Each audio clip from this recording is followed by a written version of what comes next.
80-80 साल के बूढ़े शेख आकर 12-12 साल की बच्चियों के साथ निकाह करते हैं, उनको सेक्सुअली एक्सप्लॉइट करके छोड़ के जाते हैं, ये लोग उसको जायज करार देते हैं। या आपके पास आपकी पर्सनल लॉ कोडिफाइड है, या जबानी आप लोग कुछ भी कर देते हैं उलेमा बैठकर मुसलमान बच्चियों के साथ। And if it is not codified then it fails to be called a law. इस तरीके की अगर बात कर रहे हैं, ये सिर्फ टारगेट पर्सनल लॉ बोर्ड को बनाया जा रहा है, ये टारगेट शरिया लॉ को बनाया जा रहा है, ये टारगेट मुसलमानों को बनाया जा रहा है। मैडम अगर सुनिए, अगर हम एक नहीं हुए, इस तरीके से हमले बराबर होते रहेंगे। के कुछ पितृसत्तात्मक मानसिकता के ऐसे पुरुष जिन्होंने इस्लाम का मजाक बना दिया है, ये पर्सनल लॉस के नाम पर बच्चियों के साथ अपराध करते हैं। ये कहते हैं कि 12 साल की बच्ची के साथ भी निकाह जायज है। ये लोग बहु विवाह को जायज करार देते हैं, हलाला को जायज करार देते हैं, मुर्गे को जायज करार देते हैं। किसी मजहब का मुद्दा नहीं है, ये मुद्दा है औरतों की आजादी का। ओके, आप सभी का मेरे YouTube चैनल पर एक बार फिर स्वागत है। एक और मजेदार वीडियो आपके सामने प्रस्तुत करने जा रहा हूं। अब आर्टिकल 125 के तहत मुस्लिम महिलाओं को भी मिलेगा गुजारा भत्ता। सुप्रीम कोर्ट ने सुनाया अपना ऐतिहासिक फैसला। आज इसी मुद्दे पर सुबही खान किस प्रकार मौलाना की बोलती को बंद कर देते हैं, जो इस वीडियो में आपको देखने को मिलेगी। आपसे अनुरोध है कि वीडियो को अंत तक जरूर देखें। चैनल पर अगर आप नए हैं तो चैनल को सब्सक्राइब करें, बेल आइकन को दबाना ना भूलें ताकि आने वाली वीडियो का नोटिफिकेशन आपके पास सबसे पहले पहुँच सके। चलिए स्टार्ट करें मेन वीडियो।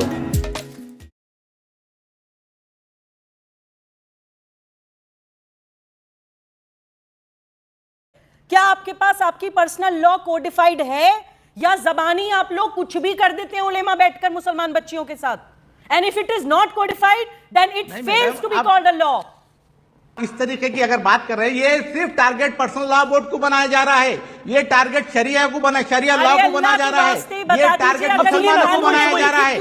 मैडम अगर सुनिए, अगर हम एक नहीं हुए, इस तरीके से हमले बराबर होते रहेंगे। इस तरह ट्रिपल तलाक का हुआ मसला, हिजाब का मसला हुआ, ये सब हमारे तरफ से हो रहे हैं।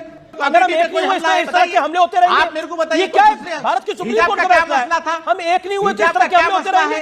हिजाब का मसला है खाली। अरे ईरान तक में हिजाब को लेकर विरोध हो रहा है। आज मुस्लिम समाज के कुछ पितृसत्तात्मक मानसिकता के ऐसे पुरुष जिन्होंने इस्लाम का मजाक बना दिया है, ये पर्सनल लॉस के नाम पर बच्चियों के साथ अपराध करते हैं। ये कहते हैं कि 12 साल की बच्ची के साथ भी निकाह जायज है। ये कहते हैं कि शरिया में age of puberty is age of marriage. क्या ये पॉक्सो एक्ट का वायलेशन नहीं है? क्या ये चाइल्ड मैरिज एक्ट का वायलेशन नहीं है? अरब से 80-80 साल के बूढ़े शेख आकर 12-12 साल की बच्चियों के साथ निकाह करते हैं, उनको सेक्सुअली एक्सप्लॉइट करके छोड़ के जाते हैं, ये लोग उसको जायज करार देते हैं। चुल्लू भर पानी में जाके डूब के बचाओ। ये लोग बहु विवाह को जायज करार देते हैं, हलाला को जायज करार देते हैं, मुर्गे को जायज करार देते हैं। किसी मजहब का मुद्दा नहीं है, ये मुद्दा है औरतों की आजादी का। ओके, जवाब राशिद। 4 शादियां 40 बच्चे कहाँ हैं बताइए? अच्छा, 2 बीवियां 12 बच्चे कहाँ हैं बताइए? खाली बस टीवी पे बैठना बकवा करना, यही काम आप लोगों का। से कम बच्ची का निकाह नाजायज है। आप ये नेशनल टीवी पे कह रहे हैं कि शरिया के हिसाब से 18 साल से कम उम्र की बच्ची का निकाह नाजायज है। ओके, यास्मीन फारूकी भी कुछ कहना चाह रही हैं। इनका जवाब तो ले लीजिए। ओके, राशिद आप कुछ कहना चाह रहे हैं? नहीं, हम लोग है सो मैडम सिर्फ हम शरिया लॉ की बात कर रहे हैं, all Indian Muslim personal law board की बात नहीं हो रही। यहाँ पे बात हो रही तो शरिया लॉ की बात हो रही। शरिया लॉ का हिफाजत करना हर मुसलमान का अव्वल फर्ज है। छोड़िए, जाने दीजिए, बस हवा निकल गई। सती प्रथा को गलत कहा गया। राजा राम मोहन रॉय के युग में उसमें एक बदलाव आया, एक त्रुटि थी समाज के अंदर और उसमें एक बदलाव आया, एक पॉजिटिव चेंज आया।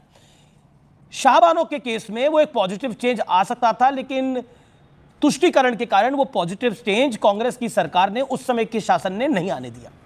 लेकिन अब एक दौर आया है जब ये पॉजिटिव चेंज आ रहा है, जो आप कह रही हैं 2001 से चल रहा है। लेकिन पॉइंट ये है कि अभी आपके सामने all India Muslim personal law board south India के नुमाइंदे बैठे हैं और वो खुले तौर पर इसे शरिया में इंटरफेरेंस बता रहे हैं। आप लोग बार बार शाबानों की बात करते हैं। मैं चाहती नहीं कि कोई ऐसी बात हो जो कड़वाहट हो। अगर मैं यही बात संथाना के बारे में कहूँ, चलिए वो फिर बुरी गलत हो जाएगी और आप कहेंगे आप ट्रैक से हट रहे हैं, लेकिन बात वहीं आएगी कि संथाना के टाइम पे क्या हुआ था।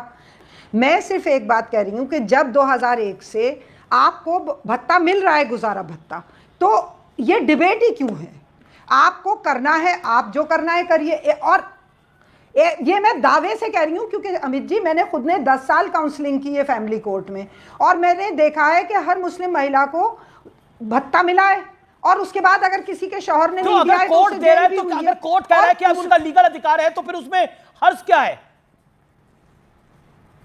तो फिर जब हो रहा है तो ये नई क्या बात है? मुझे अगर सिर्फ हो इतनी रहा सी होता बात अमीश, बता छोटी दीजिए। सी बात है, Already- अगर हो रहा होता तो क्या इस महिला को सुप्रीम कोर्ट तक जाना होता? पॉइंट है आपकी बात के अंदर। अभी मजा आएगा ना भिड़ो।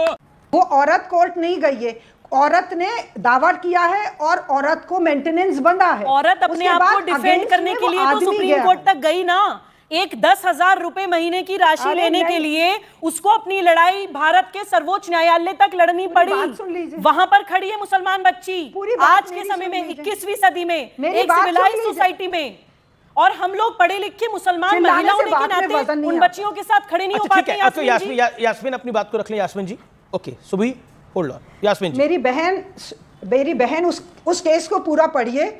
उसमें यह हुआ है कि कोर्ट ने 20,000 रुपए लोअर कोर्ट ने बांधे, उसमें वो आदमी हाई कोर्ट गया है yes. कि साहब ये ज्यादा बंधे हैं और शरण जायज नहीं है। उस हाई कोर्ट पे उसने 10,000 बंधे। उस हाई कोर्ट के बाद जब डिसीजन हुआ तो वो आदमी सुप्रीम कोर्ट गया है। लेकिन वो क्या पॉइंट लेकर सुप्रीम कोर्ट गया है? वो कहे कि मैं सीआरपीसी 125 नहीं तो हारा मानूंगा, ना। मैं मुस्लिम प्रोटेक्शन हारा ना, एक्ट उसको ये बात आपकी 1986 valid है। मानूंगा। valid है।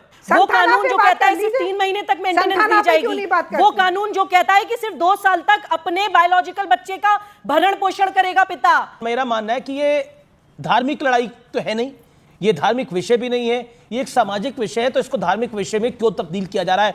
हो सकता है इससे कुछ पॉलिटिकल पार्टियों को वोट जरूर बढ़ जाए, लेकिन उन महिलाओं का क्या होगा ये सोचने की बात है। आपकी भी बेटियां होंगी, उनका क्या होगा?